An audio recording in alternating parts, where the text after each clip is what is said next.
أرسلناك إلا رحمة للعالمين. Respected brothers and sisters, Assalamu alaikum wa rahmatullahi wa barakatuh. We are living in very, very interesting times. As we can see around us, there is a lot happening in the world. At the same time, we seem to be very lost in our own lives living in the West. Sitting in venues like this, alhamdulillah, air conditioning, and nice food will be served later on. But there are brothers and sisters around the world right now as I speak, possibly don't even have clean water to drink and do not have the education your children have and do not have the food you will have, inshallah. And when Allah blesses someone, we must thank Allah for the blessings. We, as the slaves of Allah, Ibadullah, are bound to thank Allah for the blessings we have. Why? How does the Quran start? The very first verse of the Quran. It starts by praising Allah subhanahu wa ta'ala. Whether you are big or small, whether you are hungry or full, whether you are white or black, whether you are Chinese or European, whether you are educated or illiterate, alhamdulillah. That's how the Quran starts. Alhamdulillahi Rabbil Alameen. Whether you like it or not, all praises are due to Allah. That's how Allah starts the Quran. And we thank Allah for all the blessings He has bestowed upon us.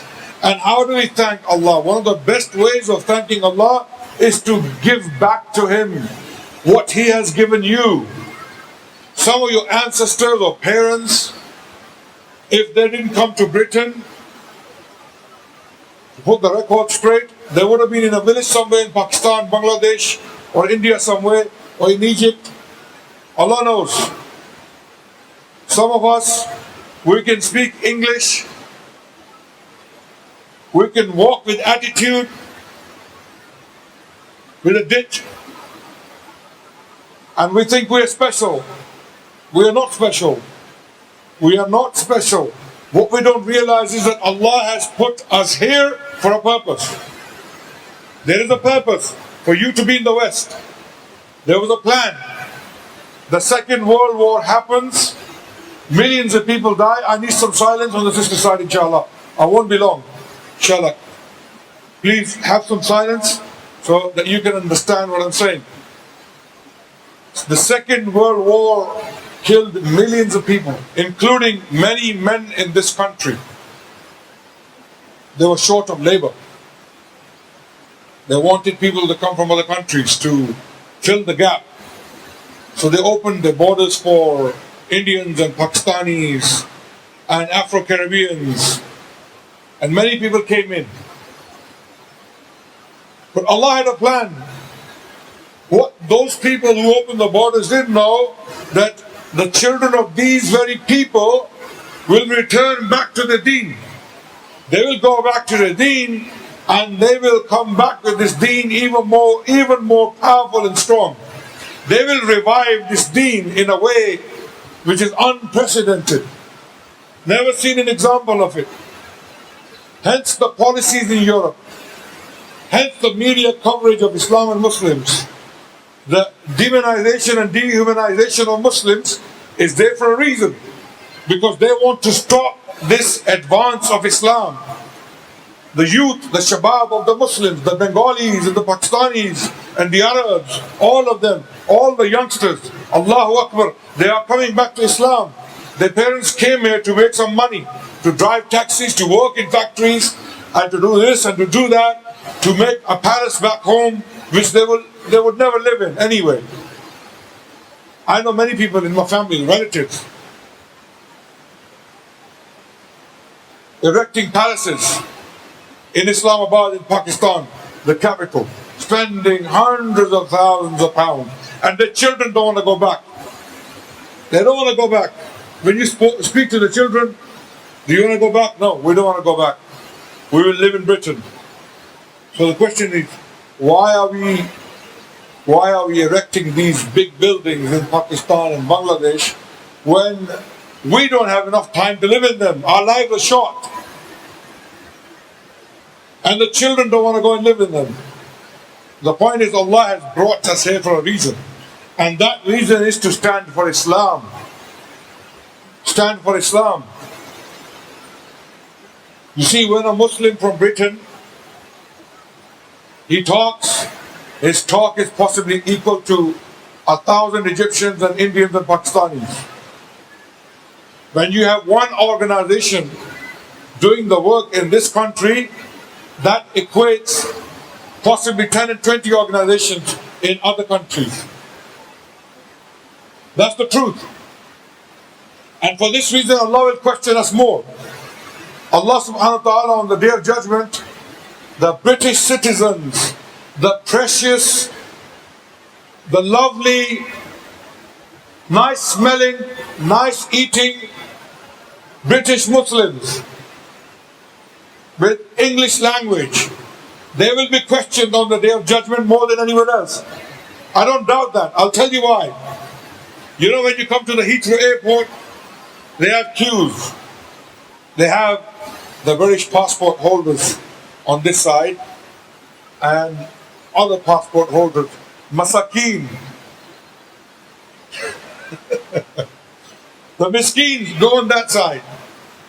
So the British passport holders, I can imagine angels on the Day of Judgment. Malaika. I can imagine this. I'm not saying this is going to happen. They will come on the Day of Judgment and they will say, the British passport holders on this side. And the rest, Bengalis, Pakistanis, Masakeen, yalla, go. You have paid enough. You have paid enough in this dunya. But the British passport holders, what's going to happen to you? That is the question. What is going to happen to you? You had the freedom to fly. You had the freedom to fundraise. You had the freedom to speak. You had the freedom to educate yourselves so far. What the future brings, we don't know. Things are moving towards a difficult direction, unfortunately. The media and the politicians are not friends of Muslims. This is very, very clear. This is not a secret.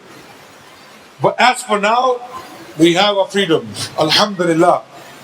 And we will be questioned about them. And when we see orphans dying in front of our eyes in Palestine, while we sit in air-conditioned venues and have top-of-the-range food and clean drinking water in bottles, Allahu Akbar, while they die of hunger. And if you don't feel the pain, then your iman, there's something wrong with it. And how do you feel the pain? You feel the pain by supporting them. You don't allow them to die or live like that. You don't. You do not allow them to die or live like that. You want to thank Allah for the blessings you have?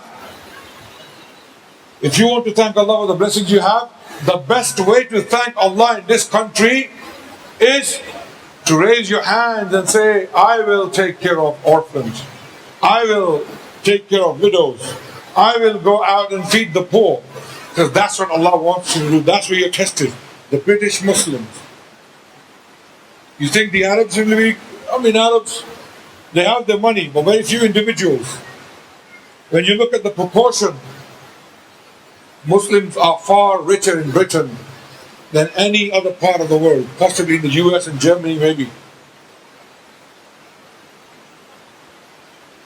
What are we going to do on the Day of Judgment when Allah subhanahu wa ta'ala will put all those orphans in front of us? Allah doesn't like crocodile tears. Allah doesn't want your crocodile tears and your crocodile du'as. We don't need these du'as. Make du'a if you're sincere. Absolutely. If you feel the pain in your heart, then make du'a for your brothers and sisters. But if you're going to put the masalla on the floor and stand on the masalla and cry like a baby, and after the salah After your dua, you say, Inna lillahi wa inna ilayhi raji'un. May Allah help my brothers and sisters. Bring my food now.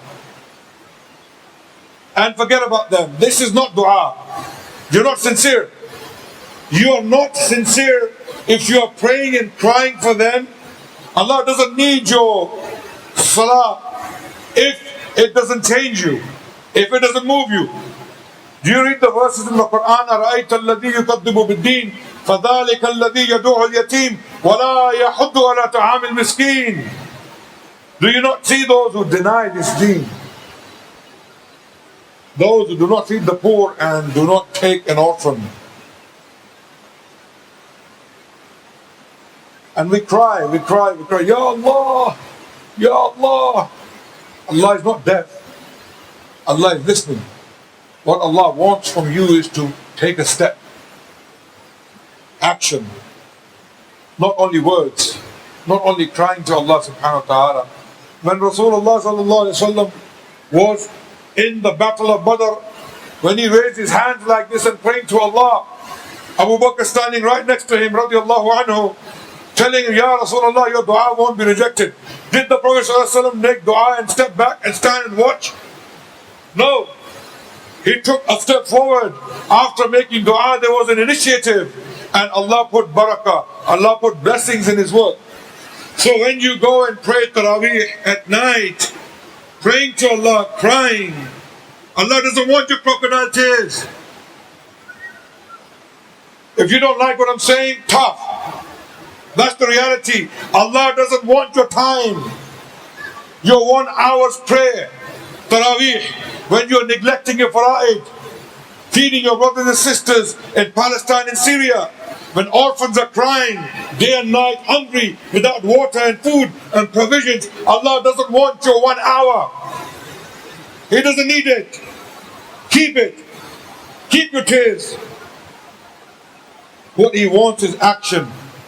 What He wants is you coming out of your home, making phone calls, go to your neighbor, go to the businesses on Green Street, multi-millionaires, all of them, knock the door and say, how can you sell food like this and when your brothers and sisters are dying? Give us money.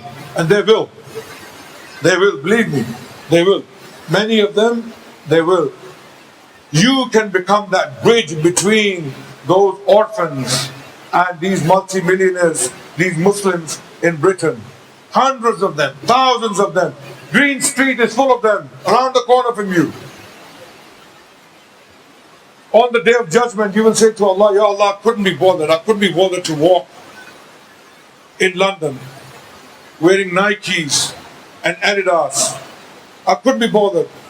Even though you had such soft, there are children who don't have shoes to wear. You're wearing Nikes. And Allah subhanahu wa ta'ala will ask you, you had those shoes, you had that strength, you had the energy I gave you, you had everything. What did you do with it? Ya Allah, I was too lazy. Now go to Jahannam. You were too lazy to feed poor orphans? Why should I give you Jannah? Just because you prayed 5 times a day? Just because you prayed 5 times a day? Many others did also pray 5 times a day.